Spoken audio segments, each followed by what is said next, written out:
A reading from the Gospel of Matthew. Hear what God's Spirit is saying to you. Then Jesus came from Galilee to John at the Jordan to be baptized by him. John would have prevented him, saying, "I need to be baptized by you, and do you come to me?" But Jesus answered him, "Let it be so now, for it is proper for us in the way to fulfill all righteousness." Then he consented. And when Jesus had been baptized, just as he came up from the water, suddenly the heavens were opened to him, and he saw the Spirit of God descending like a dove and alighting on him. And a voice from heaven said, "This is my Son, the Beloved, with whom I am well pleased." Here ends the reading of words that give us insight on God. May God grant to us wisdom and courage for interpretation. I had a realization about halfway through seminary. I recognized that I didn't know how to do a baptism. And I started to think that if I were ever called to a church as a pastor, they might expect me to know how to do that. And so I started asking around to see if any of my friends knew how to do a baptism. And they said, "Yeah, we've been learning that in our internships." Said, "Aren't you going to learn how to do a baptism in your internship?" And I said, "Well, in my tradition, we practice believer's baptism by full immersion. And I'm working at an outdoor Episcopal church. I don't think I'm going to learn it." And so I kept asking around, and I found out there were only about 10 of us in seminary who came from traditions that practiced full immersion believer's baptism. And none of us knew how to do one. So I asked the leaders at the school, I said, "Could we have like a workshop or something? Because we're going to need to know how to do this." And they obliged. They just said, "We've got to find someone who knows how to do a full immersion baptism." And so they asked around, and they found a Baptist in town. And their church had the only baptistry in town. You know, the big tub you fill up with water? So a couple of months after I had asked for this, all 10 of us who came from traditions that practiced believers' baptism by full immersion trekked down to that Baptist church, and we changed into our swimsuits, and we got in the baptistry and practiced dunking each other. Now, you may think that's pretty self-explanatory, but look, I'm 5'7", and what if I have to baptize someone who's like 6'7"? There are some logistics involved in that. It's a little tricky. And I learned 3 important lessons that day. The first one was this: you always need to have the person you're baptizing hold their nose, because if they don't, water will come out of their nose when they come up, and that ruins the sacredness of the event. The second thing I learned is that if you're wearing a robe, it needs to be weighted at the bottom, or else it will float up and everyone will see what you are wearing or not under there. That's important. And the third thing I learned is that if you are doing a full immersion baptism, you shouldn't wear your microphone into the baptistry, or else that person will experience more than just a symbolic death. Those are all important lessons. I learned how to do a full immersion baptism, but I've recognized that I actually haven't done a ton of full immersion baptisms. I've mostly done sprinkling and pouring. Here at University Christian Church, we recognize 2 different paths and understandings of baptism. We recognize the Christian Church Disciples of Christ understanding, that is believer's baptism. The person chooses at some point in their life to be baptized, and then perhaps is baptized by going all the way underwater.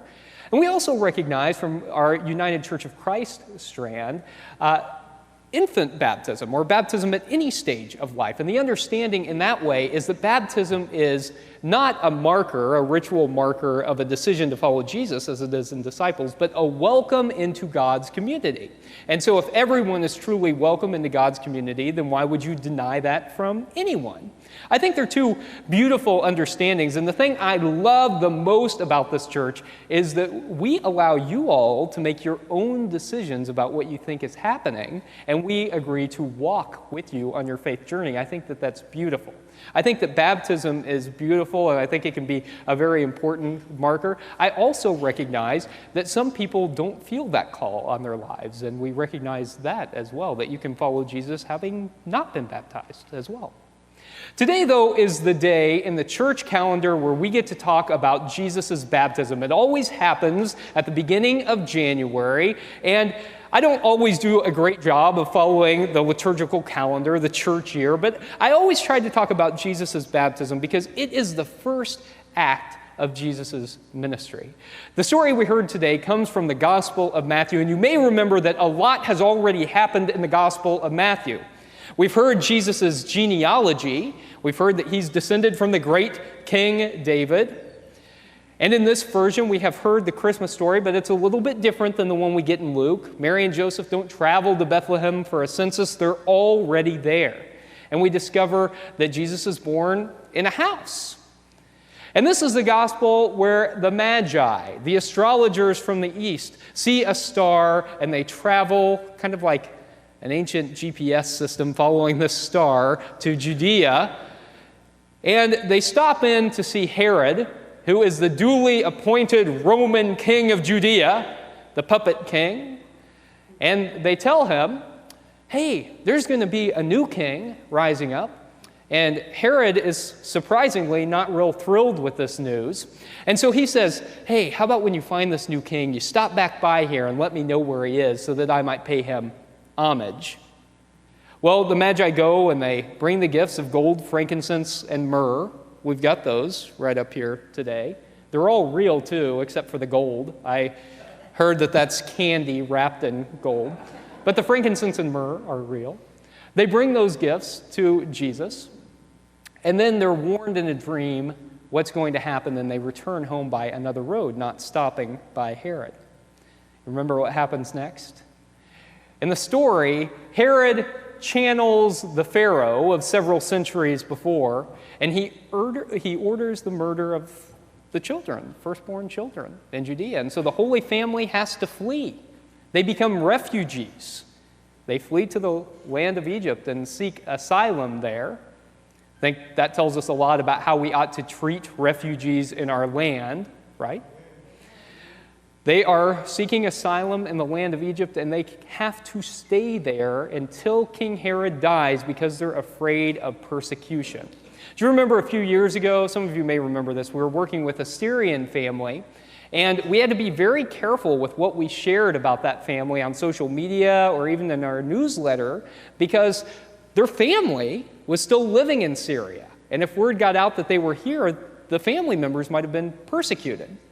So the Holy Family is living under that kind of fear.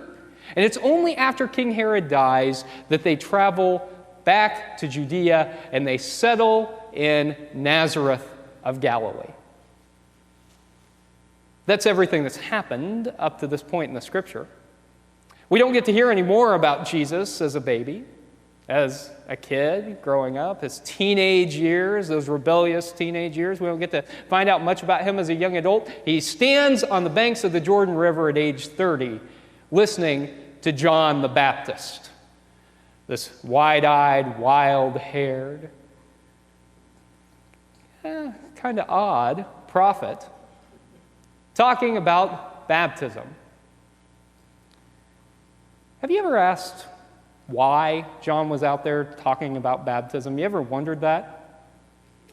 I've told you a few times that this was a society that was obsessed with purity, right? It was a society that was obsessed with making sure everyone was ritually pure. So if you were just like an ordinary person and you came into contact with someone from a lower social status than you, or if you came into contact with someone who was sick, or if you came into contact with someone who wasn't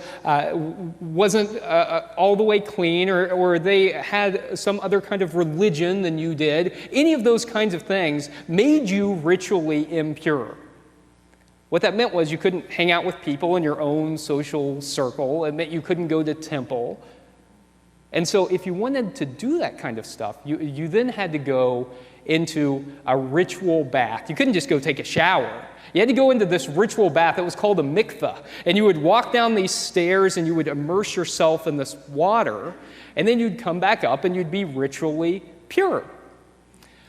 John was confronting this. He was saying, hey, you don't have to do that. You are already ritually pure. God has claimed you.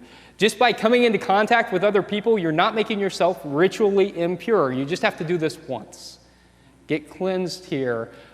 Have this action where you feel God claiming you. Baptism for the forgiveness of sins, John said.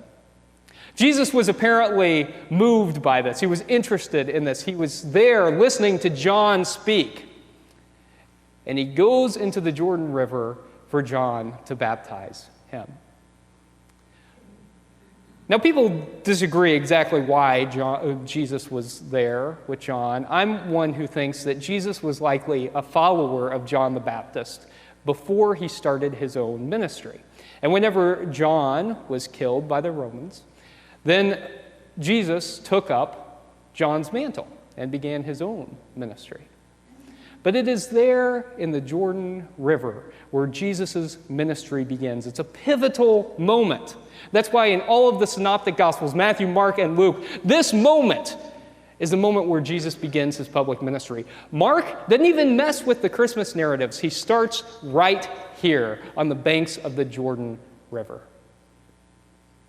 Jesus is baptized, the sky opens up, and God's voice booms, "This is my Son, the beloved, with whom I am well pleased."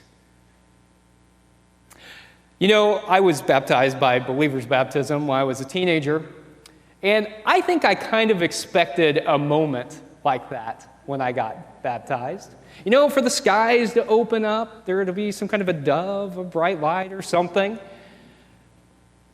I had been on a work trip with my church, and we were in Washington, D.C., and we were working with the homeless population there. And I decided that I wanted to be baptized because I looked around at the church, and I saw people who cared about others. Churches don't always do a good job at that.